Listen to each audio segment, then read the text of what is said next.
PGMN owner arrested for extortion. Tama ba yun legally?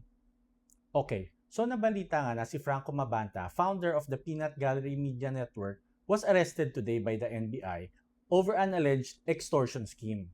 He tried to extort 300 million pesos daw from former Speaker Martin Romualdez. Yun ang balita.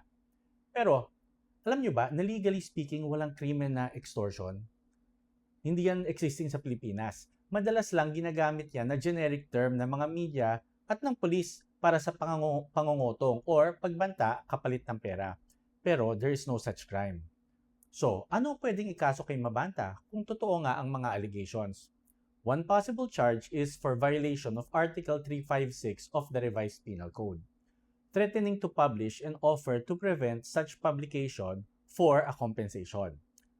Pag ang isang tao nagbanta na magpapublish or magpo-post ng libelous statement, tapos hihingi siya ng pera para hindi niya i-post ito, yan ang crime.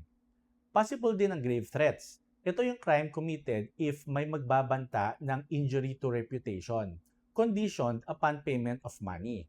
So, kung sinabi na bayaran mo ako or else sisiraan kita, yan ang grave threats. Depending on the facts and the circumstances and the evidence, pwede ring mag-file ng robbery, coercion, or cyber-related offenses if may mga online communications.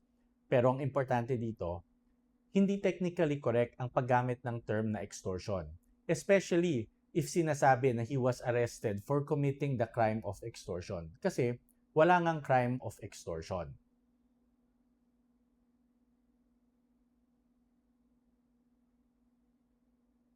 Pero whatever crime it is, whether violation of Article 356, grave threats, or whatever, kung mapatunayan na hinihingan talaga ng pera si Romualdez in exchange for the silence ng PGMN, kulong pa din si Mabanta.